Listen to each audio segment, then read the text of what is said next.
Hello, everybody, and welcome. We're going to get started in just a moment here. My name is Amanda Blunt, and I'm the Executive Director of the Literacy Center. Thank you so much for joining us this evening for The Power of Reading, a panel discussion with some of our great community partners about reading throughout the generations. We hope you enjoy tonight's discussion. If you have any questions, I believe you can put them in the chat, and our wonderful hosts from AACS will be able to help put those up on the screen for us to answer. We'll take some time for questions in between a series of each question. So thanks again for being here. I'm going to introduce our panelists. First up, we have Joseph Mora from the Attleboro Public Library. And we also have Brenda Swintak from Attleboro Public Schools, and Cheryl Brennan from Robbins Children's Center. So welcome. Thank you so much for joining us. These are three experts in reading at every age level. So I'm looking forward to hearing your expertise and talking a little bit more about this exciting topic. I'm going to start with just sort of a general, broad question to get us started and warmed up. So starting just with an introduction, could you tell us a little bit about yourself and what role reading plays in the work that you do with your organization? So we'll start with Joseph, and then we'll go to Brenda and Cheryl. Great. Thank you, Amanda, and welcome everybody to tonight's panel. We're all excited to be here. So my name is Joseph Mora, and I am the Assistant Director at the Attleboro Public Library. And just a little quick background about me. Before I came into the library world, I also worked in early childhood and after school and youth development. And combined with libraries, really have understood that reading is so important, not only for young children, but children and young people across the age span, as well as for parents and adults. My whole career basically has been working to increase the literacy skills of children and youth, as well as when I came into the library world, to basically get as many books into the hands of as many people in the city of Attleboro as possible, whether those are physical books or whether those are electronic or audio books. So the role of reading is not only a daily thing for me, but it's an hourly thing for me, and it's part of what we do here at Attleboro Public Library, as well as libraries across the country. Thank you so much, Joseph. We'll switch over to you, Brenda. Hi, everyone. I'm Brenda Swintak. I'm the Curriculum Coordinator for Humanities for the Attleboro Public Schools. That's my current role. I've served the Attleboro Public School District for just about 30 years, so I'm showing my age a little bit. I started as a classroom teacher in grades, in the primary grades, grades 1 and 2. I've served the special education population of students. I've also been a literacy coach, a reading teacher, an instructional coach. So I think, like Joseph, I've dedicated my career to literacy development. I've learned a lot along the years. Through my experiences, I've learned that it evolves so much of what you learn and what you know, and a lot of that has to do with reading. So I'm excited to be here tonight, and I'm excited to learn and listen to all of you. Thank you so much, Brenda. And Cheryl. Hi, my name is Cheryl. I am the enrollment coordinator at Robbins Children's Programs. I've been there about a little over 5 years now. I am been with the early childhood education field for over 20 years. Reading is so important to my job each and every day. Working as a teacher in the past, reading to the children every day is one thing that I always did. But even now in my role, when I go into the classrooms for tours or just to go into the classrooms to visit or help out, if a child's asking me to read, I will sit and read with them. So one of the things that's very important to me, and that I do daily. I mean, I love reading myself, so that's a very important, thing to just have a part of your day. Well, thank you all so much for all the work that you've done in the world of literacy and reading and that you continue to do. Maybe we can start with, we'll go backwards this time. We'll start with you, Cheryl, but just maybe you can tell me briefly why, generally speaking, why is reading important to you? Reading is very important because, to me especially, it just brings you into this whole world of imagination, especially working with children.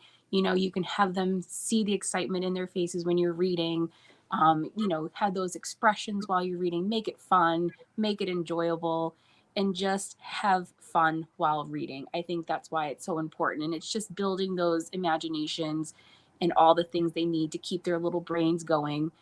That's why I think reading is very important. Absolutely. Joseph and Brenda, jump in. Brenda, go ahead. Oh, I think you're muted, Brenda. I have to say that I agree, with Amanda, and I think, to add to that, I would say that there's no other activity that can put us in the place, all the different places that books can put us in. And I think when we think about understanding ourselves and understanding others, I think reading opens the door to all of those possibilities. And I definitely agree with Cheryl and Brenda. I also think, on a practical standpoint, that reading helps us navigate the world. And you think about being in the environment, environmental literacy, which includes billboards and signs and street signs, and going to the markets, being able to read receipts. It really allows one to be able to navigate their world much more successfully and gives them agency to do so. So in addition to the unbelievable benefits to the imagination that reading does, also it helps you to work with your world in a much more successful way. Joseph, I'd like to add to that. I have a niece who's 4, and she's just starting to recognize print. And one of the things that I tell her is that, if you learn how to read this, you'll unlock a whole new world that we've kind of been hiding from you for a long time. So, that's the ice cream sign that says ice cream. When you pass it with your parents, you'll know that it says ice cream. So I think that's really motivated her. As a parent of a 2-year-old, I'm not looking forward to the day that they know where the ice cream is when you drive by it. That could cause lots of problems. Yes. Well, thank you so much for sharing that. And speaking of my 2-year-old, she's over here trying to get a good seat for this. So that's what you're hearing in the background. She's moving her chair around. But so moving on to thinking about what people like to read, most people have a favorite book or something that they enjoy regularly reading, whether that's a spiritual text, book of poems, a blog, or an e-newsletter, or a preferred news source. Can you talk a little bit about, and you've already started some of this, how reading impacts people's lives or how it can improve our lives beyond just entertainment? Anyone can jump in there. Just feel free. Sure. I can jump in on that. I think, there's so many studies done, right? I can sit and I can quote lots of different studies that we've done over the decades of why reading is important. But I think one of the things that we can think about, especially for young children, is that it builds vocabulary, it builds empathy, but it also, when you read with someone, it bonds you to that person. It creates an attachment that we just don't get in other settings. So I think that's one of the biggest things that I'd like to mention. Absolutely. Joseph or Cheryl, do you want to add anything there? Sure. I think the social aspect of reading is really important as well. So coming again as a librarian, thinking about when you enjoy reading, you can build stronger social connections between and among, whether it's family members, whether it's community members, whether it's people who are like-minded like you, or maybe even not as like-minded like you. The ability to read, again, offers you that opportunity to connect socially with people. And then it's also, I'm thinking of my early childhood world where we have a term called windows and mirrors. And, reading allows you the ability to open a window and look into a completely different world, a different culture than yours, and be able to understand and appreciate and empathize more. And then reading can also act as a mirror to demonstrate, things that you may be feeling, that characters in a book also may be feeling, and you can be able to understand emotions better, understand the world better. So that mirrors and windows analogy is always stuck with me, and I think it's really, really important to understand that reading allows you the opportunity to visit so many different places and worlds. So this might be a good segue to my next question, which I'm going to direct to Cheryl anyway. And so I'll give you your moment to speak, and feel free to add in to the last question as well. But many pediatricians and doctors tell parents to read to their babies. If a baby can't speak and cannot read, can you tell us why is reading important even at the newborn and infant stages? And I'll start with Cheryl, of course, because that's her world, but we'll jump to Joseph and Brenda as well, since obviously you've all worked with littles as well. Well, it's definitely extremely important to read to your little ones. I even say read it to your baby, like that's growing inside you as well. I think it's important to start building that language, just listening to the words, seeing how words are pieced together, and just getting an understanding of how the world works. I mean, their little brains are functioning at such a young age. And as they get older, you can adapt the different types of books that you read. First, you're starting with picture books, then you start with the word books, then you're building chapter books to the point where you have to read the story and you have to think about what the pictures would look like in your mind and everything like that. So I am totally for reading, to your child as an infant. It's important. Make sure you do it all the time.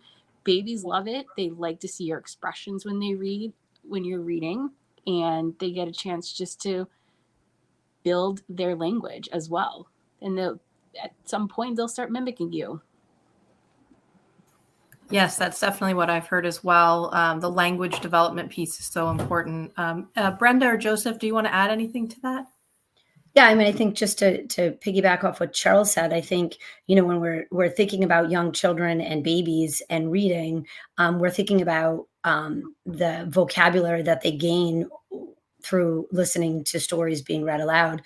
It's impossible. Like if you think of our daily communication and our daily conversations with our little ones, we may be asking them, what do they want to have for, breakfast? And even though they don't answer you, but it's really limited vocabulary when we talk about conversational speech. But when you start to read books, it just automatically brings in different vocabulary that you just don't use in conversation in your household. So I really wanted to, talk a little bit about that. And then, just to reiterate, it just builds a bond with you and your little one, as Amanda had said. Definitely. I'm glad you said that again, Brenda. The bond that you build, again, a baby isn't reading on his or her own, but the fact that he or she is in your lap and building that relationship and building that closeness and that intimacy is super, super important. What I like to also say to parents is let a child explore a book on their own as well. We have something called board books, which are typically used with ages of birth to about 36 months or 3 years old. Let the child wear the hat on their head, or let the child sit on the book, because what they're experiencing the book, they're reading, but just in a very different way. And when you take the book from them and read with them, they're realizing that there is something in that object that is super important, that is building that love and that intimacy in that relationship, and it will eventually unlock literacy for them. Yeah, and then I think what's good to compare to is a baby is growing exponentially when they're young. Everything is developing.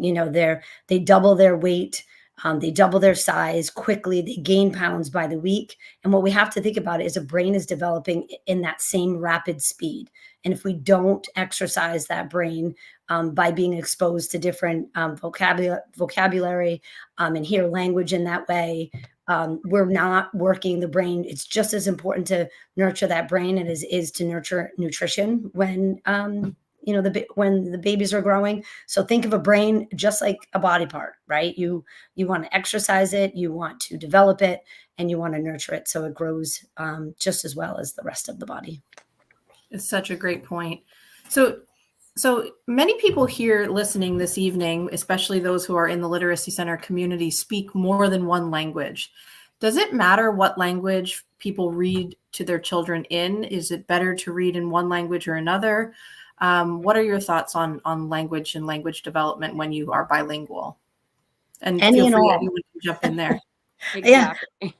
Any and all, as much as you can in any language that you are proficient in is important. It doesn't matter. What we've seen, and in my experience in 30 years in education, if a child is read to, and it doesn't matter what language it is, they're ahead of the game. So I would encourage you to read, and it doesn't matter what language it is. I agree. I think, again, being bilingual or trilingual is such a wonderful part of or an achievement, actually, as a human. And if you have the ability to read in multiple languages, please do so. If you feel most comfortable in your first language, do that as well. I think it's just, in addition, for the child who's learning from you, I think it's also a wonderful thing for you to stretch your limits, for lack of a better term, and perhaps read in a second language if you feel comfortable doing so.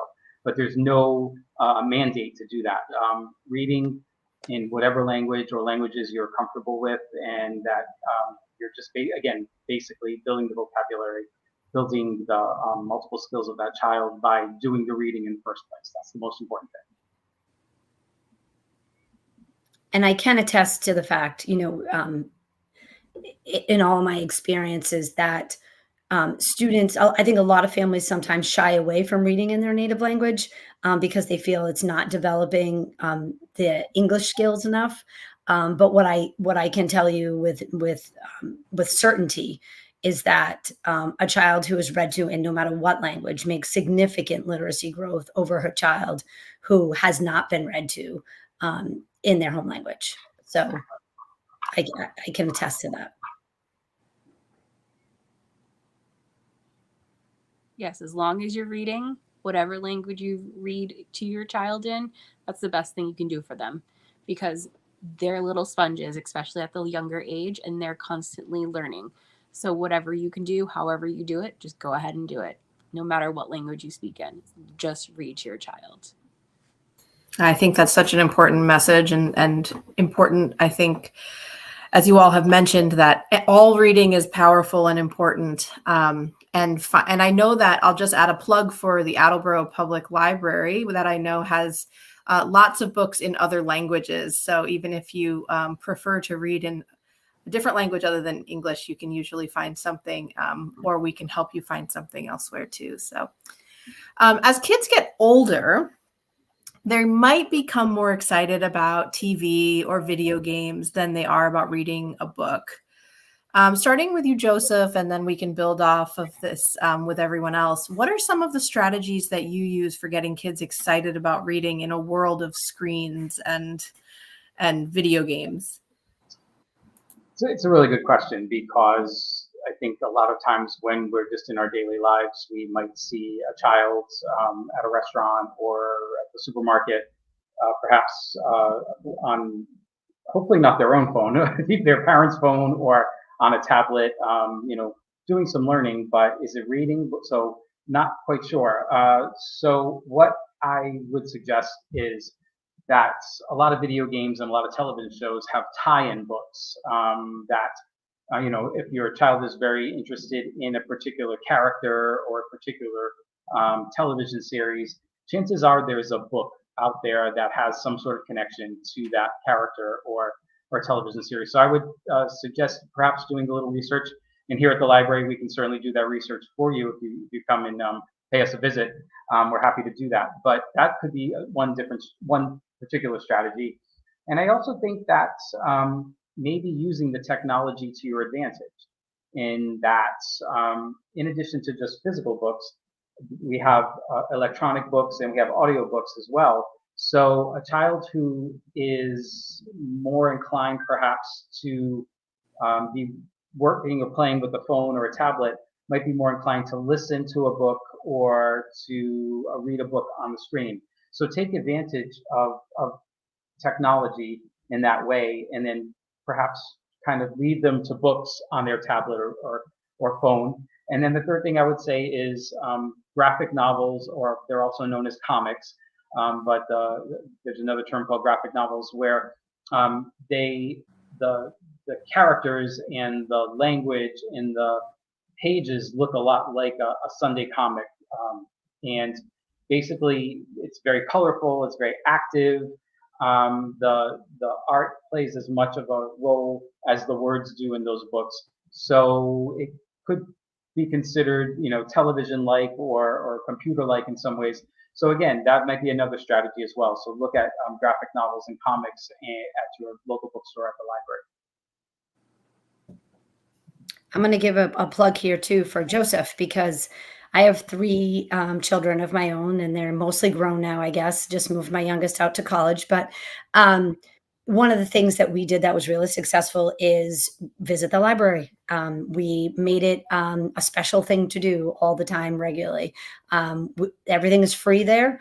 All of the events that they have at the library are free. And they have lots of family events ranging at all ages, from young children to adolescents. So we always made it like a special thing. It was kind of a privilege to go to the library and to get books. And, we would get a whole bunch of books, and we would bring them back. And, without television or without tablets or computers, it was a little easier in my days of, when my children were little. But that's what, I would suggest, that you make it fun. You make it that books are a celebration. They're a privilege. We used to give books. I would say give books as presents. At any of your holidays that you celebrate in your family, give books as presents, so they become special and they become meaningful. So and do it as soon as you can, when they're young, or even if you have older children, start now. Visit the library regularly.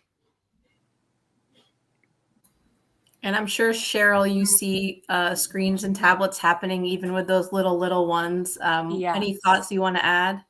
Well, I mean, as they get older, like what Joseph said, audiobooks are a good thing to use. I mean, if you struggle with getting them to read, have them listen to the story. Have someone read to them through the audiobook. I mean, yes, they have different likes now. Things are changing. Find a book that may be in their realm of reading now. I remember, being in high school and, and even middle school, I would say that, like, you're forced to read books, and sometimes you just didn't want to read those books. So find a common interest in those books, or find a book that you love that's in what you're into right now. And if you don't like to physically read, then try an audiobook. There's so many different options now for children, which is great. And, just try and keep them interested in reading. If you start them off young, hopefully it will continue as they get older. So piggybacking off of this, and there have been some really great suggestions here that I'm thinking about as a parent too. We already do audiobooks for our 2-year-old. I'll say there's lots of free audiobooks out there at the library, but also on platforms like Spotify. And we love Reading with Mom, just if anyone needs a children's book podcast from Spotify that's free. But it's also a nice alternative to music in the car on car trips or driving somewhere. Put on some audiobooks for the kids and get them working with that part of their brain. But great suggestions here. Does it matter in your experience, and anyone can jump in here, what kids are reading? Is it more important that they are reading something, or is like a comic book as good as reading a novel? What are your thoughts there? Well, I think I have to say it getting them to read that's your main priority, as much and as often as you can in whatever way you can get them there. So if it's a comic book, it's a comic book. But I think in life, and everything that you do in life, it's a balance. You want to try to balance as much as you can with different types of literature and at a very young age. But I know that's not always that easy to do with everyone. So the more you can read, the better it is. But win life balance. You can't eat ice cream every day. I'd like to, but I think having text and having books or listening to books is the most important thing. It doesn't matter what it is, what the genre is. I would like to say that giving children choice is really important about what they want to read. Sometimes I've found parents who come into the library who have said, "Oh, I want my child to read the classics, what I read when I was 10 years old or 8 years old."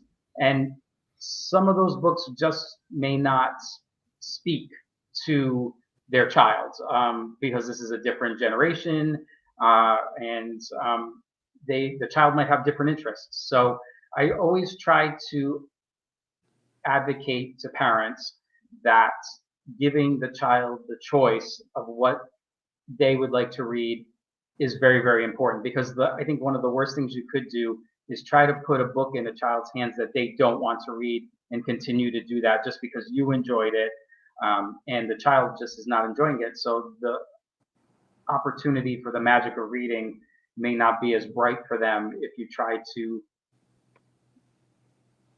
put books in their hands that you want them to read, as opposed to giving them choice. But also, as a parent, of course, you want to make sure that that you hopefully that they're reading a lot of different things. But again, if there's a certain genre, whether again it's graphic novels, whether it's fiction versus nonfiction, if a child gravitates toward that, then I think you need to celebrate that and give them that agency to be able to make their own choices.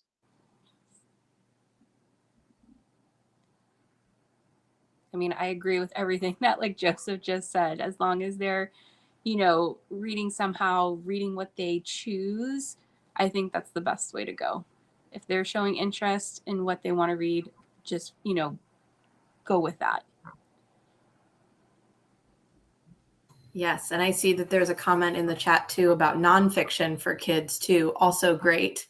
There's lots of, as this person has said, great books for kids about animals and science that can keep them interested in learning if they're not yet in a place of reading novels or reading the classics, as Joseph said. So thinking about kids and staying on this topic for another moment, and then we're gonna switch age groups in a moment and talk about adults and as we age. But sticking with this topic for a moment, and this question specifically for Brenda. Mental health is a really big topic for young people these days. We know that rates of depression and stress and anxiety, especially in kids in elementary, middle, and high school, are really high. Can you share how reading can have an impact on stress and anxiety at these age levels? I think you're muted still. Sorry, Brenda. No, my apologies.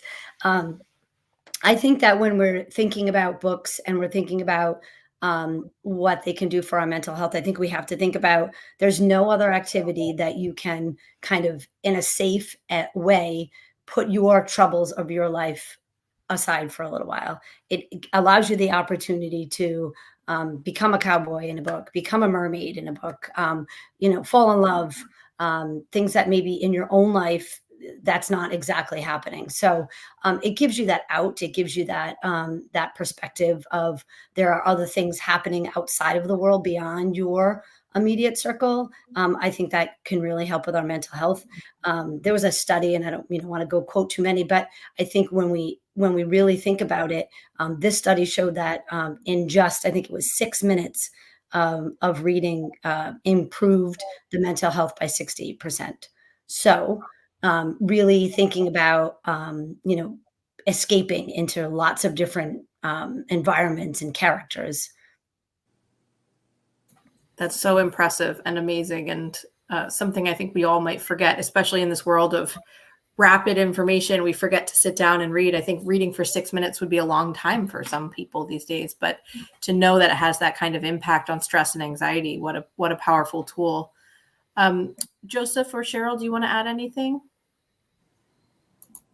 I think Brenda said it quite well in that oftentimes, too, you might find characters in a book who might be experiencing the same stressors or anxiety that you might be having, and it's the reading a book with a character who might be again experiencing similarities might give you some insight and help you to perhaps grapple with that stress and anxiety in some ways that you may not have had you not been reading.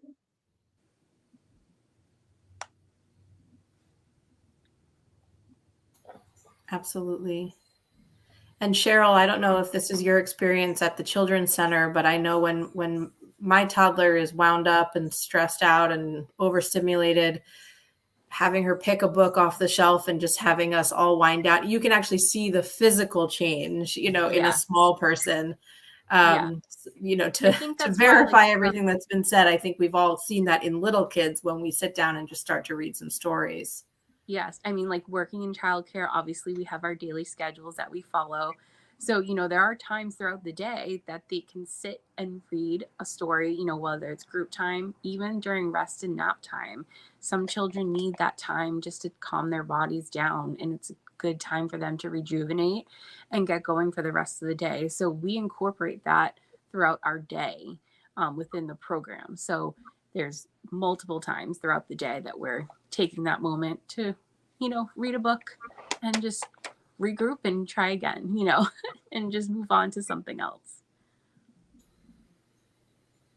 And this is a great way to kind of dovetail into the next question, which is that sometimes we think of reading as a solitary activity and, or something we're doing by ourselves, which perhaps if you're dealing with depression or anxiety, that's not what you want to be. You might not want to be all by yourself. You might, but, so can we start at this part of the conversation with how reading can either be a family activity or even a community activity, something that can bring people together and it's not just something we're doing alone? I'm going to start with you, Joseph, because I know you're in the throes of community read, but I'll pass it around as well. Sure. So in terms of a family activity, yes, absolutely. I remember when I was in grade school, and actually I even had a college course that was about teaching children's literature, where our professor read to us.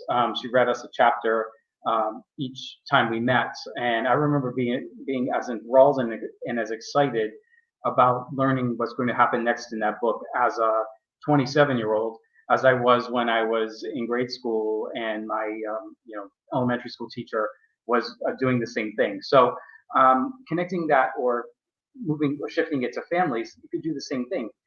Whether it's via an audio book, you're all listening to the book at the same time. Perhaps you just choose one chapter at a time and then stop. And oftentimes, excellent authors have cliffhangers at the end of chapters and really leave you wanting for more. So as a family activity, you could all listen to a book and then stop it at a certain point and start talking about, hey, what do you think is going to happen? Oh my God, that character, I'm really concerned for them. Oh, isn't that character really funny? You could talk about so many different things, whether again it's via an audio book or an actual physical book. So perhaps you could even pass around the book and read, whether it's a chapter at a time. So let's just say it's two parents and two children. You could, all four of you read the same evening, if you make it an evening activity or a weekend activity, or each night one of the family members reads the chapter or whatever part of the book you want to read. So it can definitely be something that's exciting and a bonding activity among family members.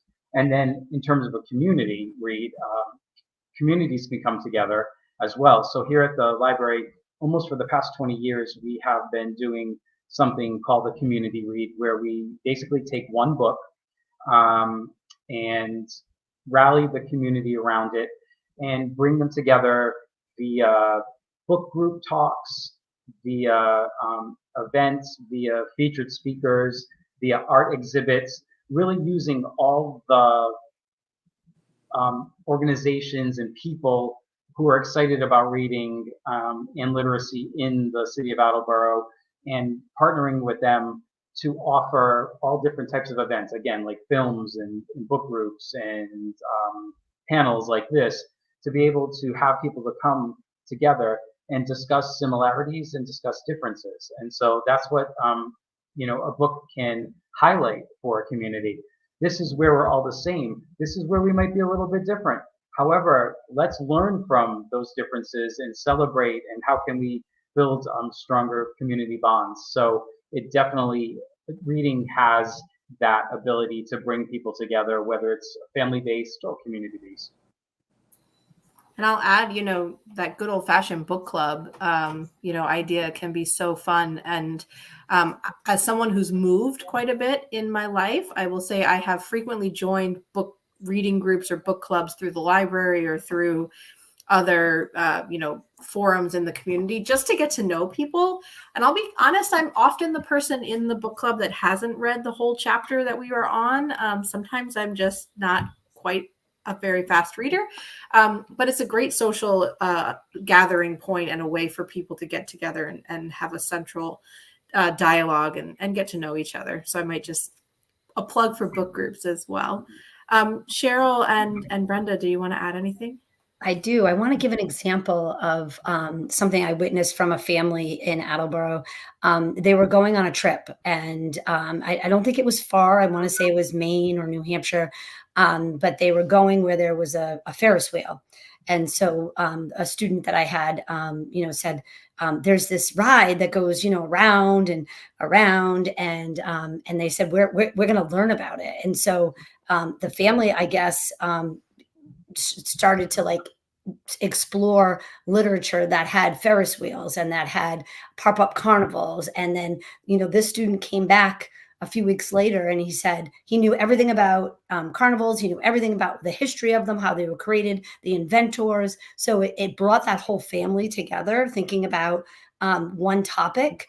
And that's just one example. I know families have had a wonder question or something that maybe we're doing in class and they had a question about, and I would say, go home and, ask your family about it and see. And, some families really pick that up around a common topic, not just a common book, but a common topic. So I thought that was really impactful.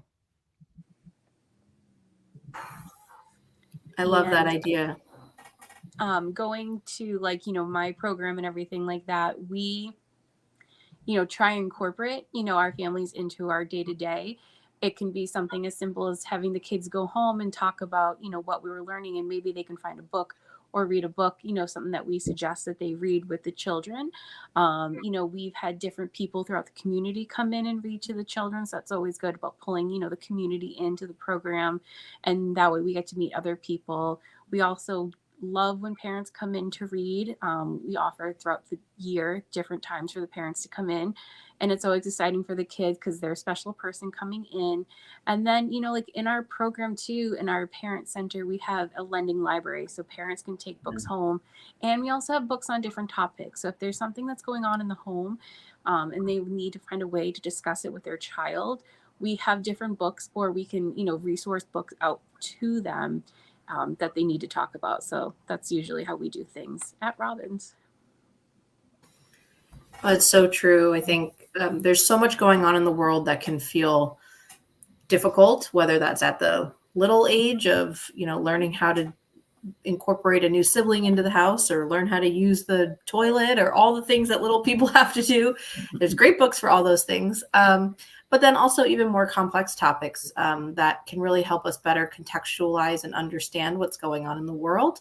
I don't have a specific talking point tonight about sources, but I do think it's worth mentioning that there's so much misinformation, especially on the internet, that places like the library and in published books and published peer-reviewed magazines and journals, we tend to get a little bit better information. So if we don't understand something that's happening in the world, a book or a trusted news source can be a really good place to go. And all of the people here tonight can always help direct us if we have questions.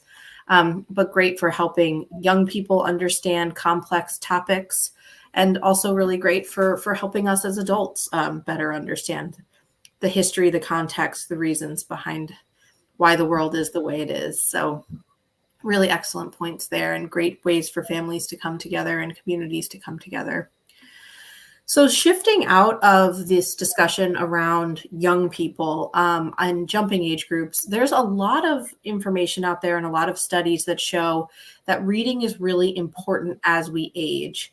So we think of reading books and language development for kids and getting kids into novels, all of that. But then perhaps not all of us keep reading books as we age. Life gets really busy. But can we talk a little bit about why reading is important for us, particularly for our brain health and the impact that reading has on the brain, why it's important as we get older? I think we can, relate it back to my analogy that I had when, babies are growing and their brains are doubling, their bodies are doubling in size. Unfortunately, as we get older and we age, our bodies need as much practice per se to keep that all our body parts going, and our brain is just one of them. We talk about, as we age, we lose muscle mass on a daily basis. Well, it's the same thing. You have to think of your brain as a body part, and you have to take care of it just as you would any other body part. So reading gives that mental practice and that workout per se that we might want to call it for your brain, increases memory. And actually keeps memory. I wish it would increase memory, but it definitely helps keep it. It is true. I've read a lot about dementia in older adults, and there's so much information coming out about older adults and memory loss and the importance of reading regularly on cognitive function. So keeping our ability to use our brain, we have to use it. If you don't use it, you lose it, so to speak. So it's such an interesting topic to me. Joseph, did you want to add anything there? I think Brenda really said it quite well. I'm very heartened by the fact that a large percentage of the patrons at Attleboro Public Library are, let's say, above 50. And, to come in and borrow books and borrow materials and even have conversations with us, I think is really important for their brain function, to nourish their brain.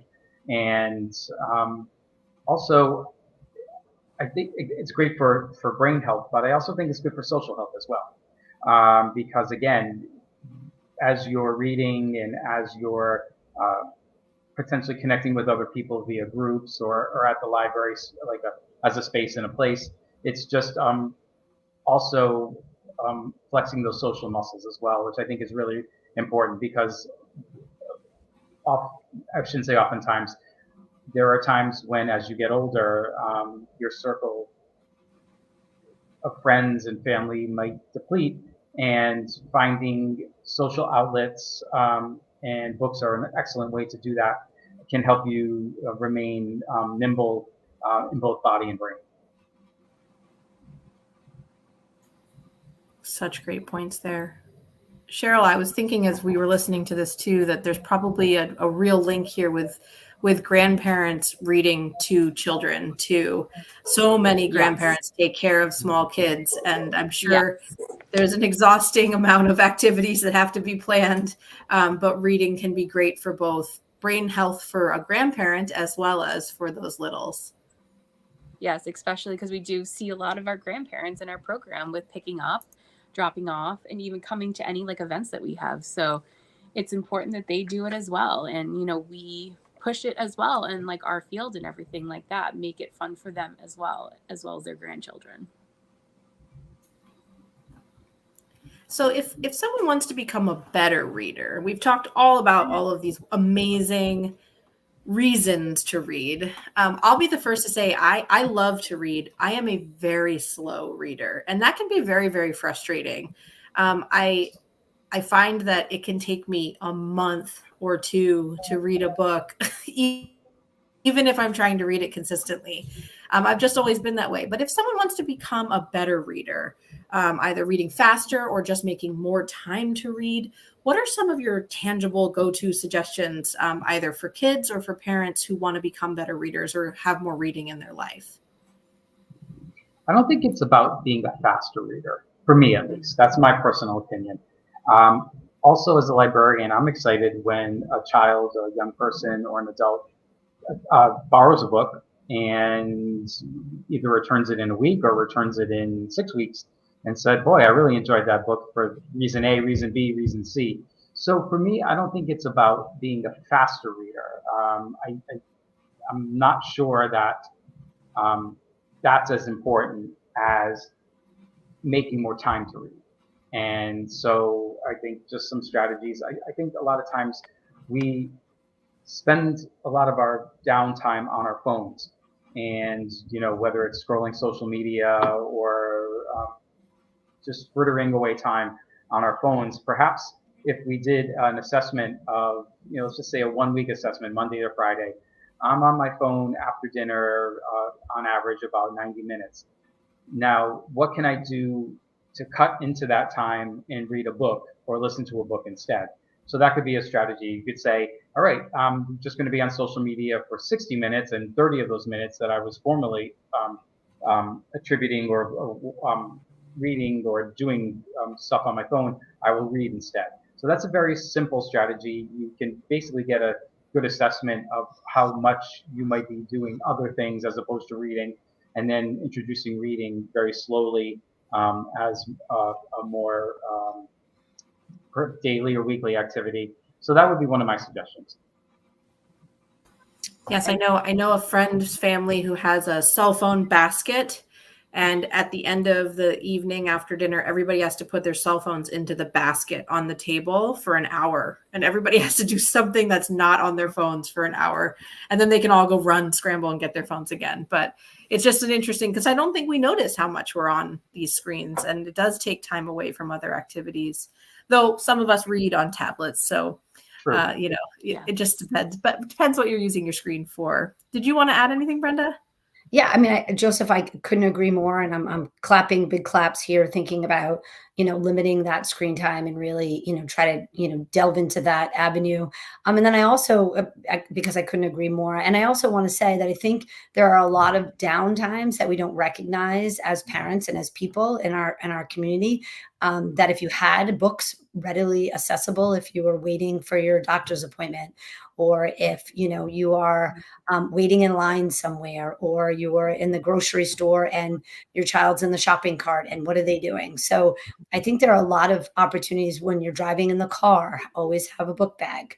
My suggestion for any parent is always have a little book bag with different books in it that you can get free from the library at any time, to change them up and to mix them up and to be a surprise. But I think there are some times, in our very busy lives that we could etch out to do 6 minutes of reading a day.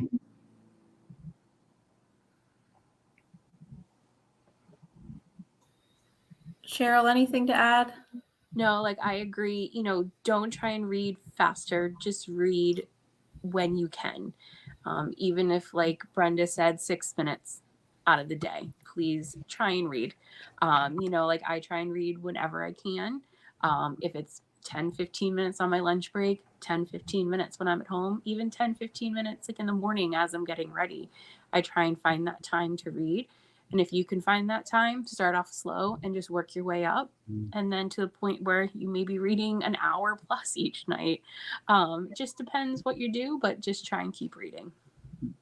Cheryl, that's a good point. I agree with you, like the incremental aspect of reading as well. Like the 6 minutes doesn't sound like a lot, but it could be for a lot of people, as somebody mentioned earlier.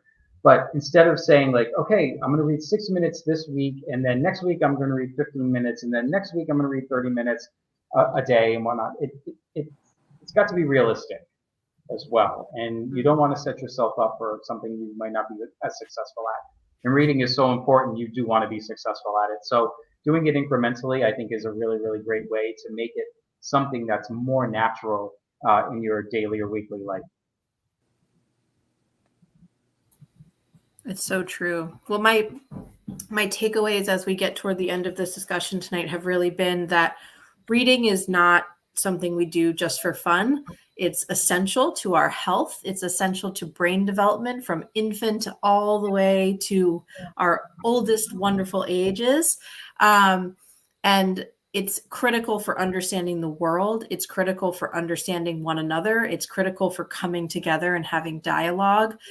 So reading is such a powerful tool that we have at every stage of life. And I'm so happy that we have so many amazing resources in this community for reading and to promote reading. So I have one last question for the panelists, and then I do think there's at least one question that I want to get to that was in the comments.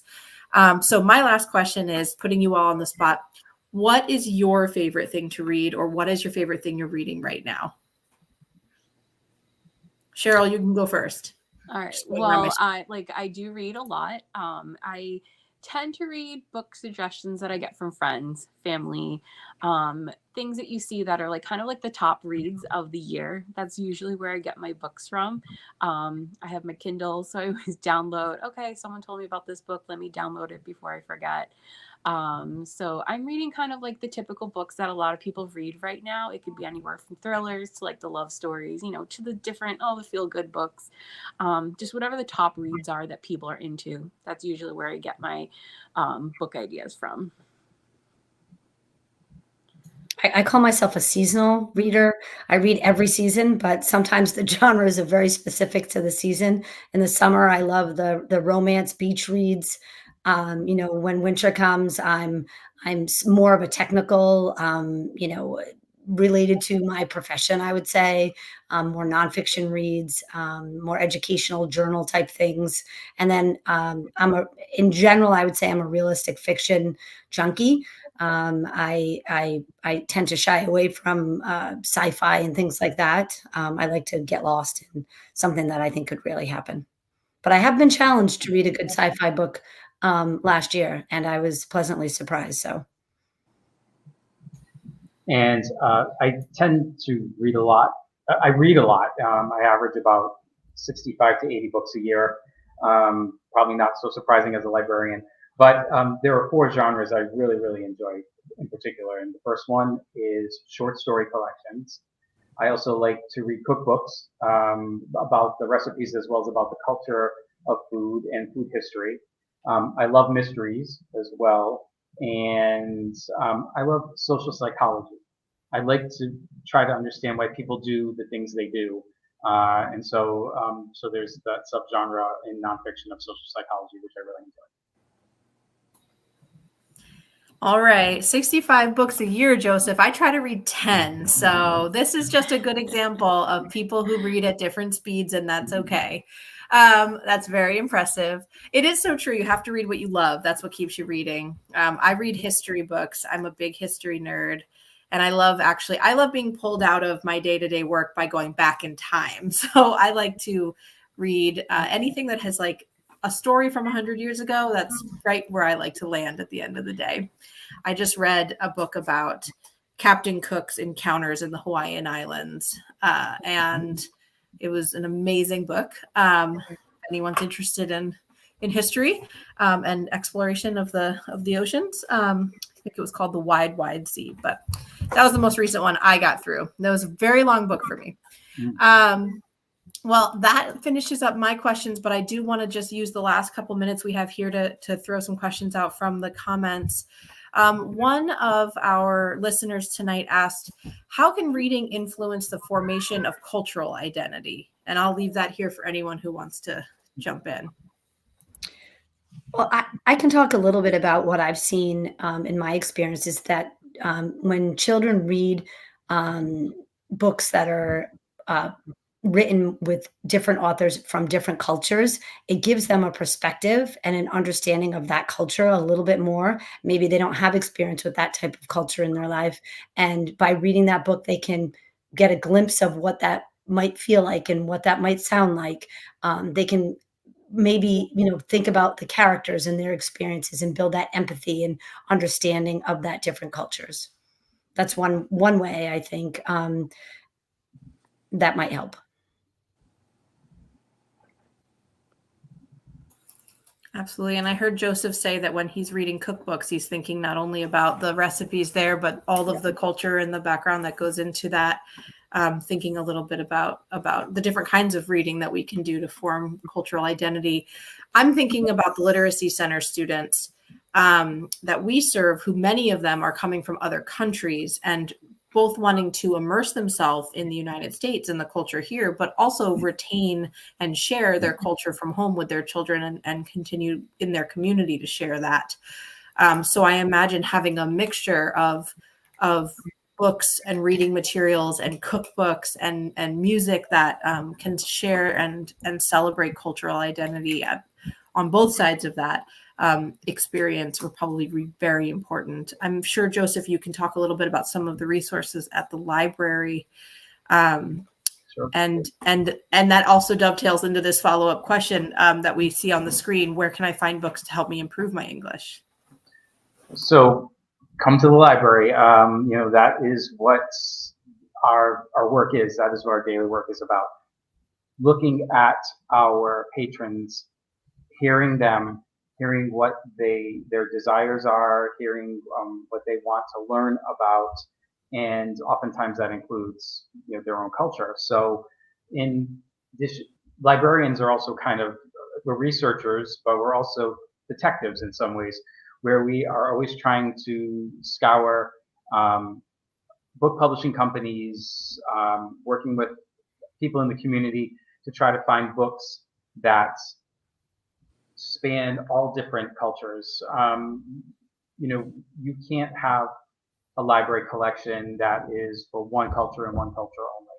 So it's super important for us to be able to understand who our patronage is and how to have books available for them, whether it's in their own language, whether it's about their potential culture, and other things. So again, that could be fiction, that could be nonfiction, that could be history, that could be cookbooks. It could be many, many different types of genres of books. And then we also have a very large selection of books for ESOL students who are learning English as another language. So we have books pretty much from every world culture and every world language available in our nonfiction section on the third floor.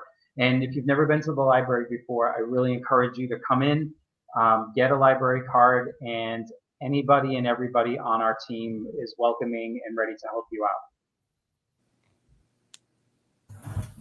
I can definitely attest to that and how helpful everyone at the library is.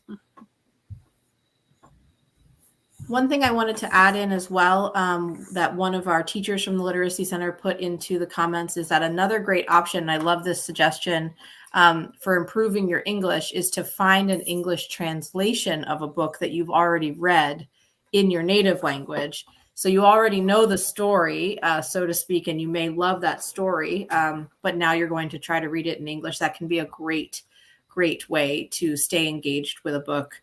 And again, not to keep plugging the library, I promise they didn't tell me to do this, but there's so many great resources at our library. And if you don't live near the Attleboro Library, any library will help you with this. So I keep saying Attleboro Library, but every library will help find the library in your community, because I know many of our students don't live in Attleboro, but if you come to the Literacy Center, you can go next door to the Attleboro Library and find the library in your community as well. Thank you for saying that, Amanda. That's super important. Every community either has a library or should have a library. And librarians across all libraries, whether it's Attleboro or our nearby friends in Seekonk, Swansea, Plainville, Norton, Rehoboth, Mansfield, all of the people who are in librarianship are there to help you and to find books for you that will provide you with enjoyment, enlightenment, and education. Absolutely. Well, I want to just say thank you so much to our panelists tonight for taking time out of your busy schedules and taking time out of a Monday evening after a long day of work. It's been wonderful to chat with you and wonderful to learn from you tonight. I hope all of the people here tonight got to think a little bit more about reading and how they can incorporate that into their lives, into their children's lives, and how we can all support reading within our community. The Literacy Center was putting this on tonight as part of International Literacy Week. We're so excited to be celebrating literacy and reading in our community. We're so happy to partner with these great organizations. And if you or your families need anything or have any follow-up questions, please don't hesitate to come to the Literacy Center in Attleboro, come to the library, stop by the schools or the Robbins Children's Program. We'd be happy to talk to you, I'm sure, speaking on behalf of all of us, about ways that you can incorporate and learn more about reading and literacy in the community. But for now, I will say goodnight to all of you, and thank you again to our panelists. Thanks for everyone who has been leaving messages in the comments and in the chat. We love doing this, and we can't wait to do it again soon. Thanks all. Have a great night. Thank you, everyone. Thank you. Good night. See you all later.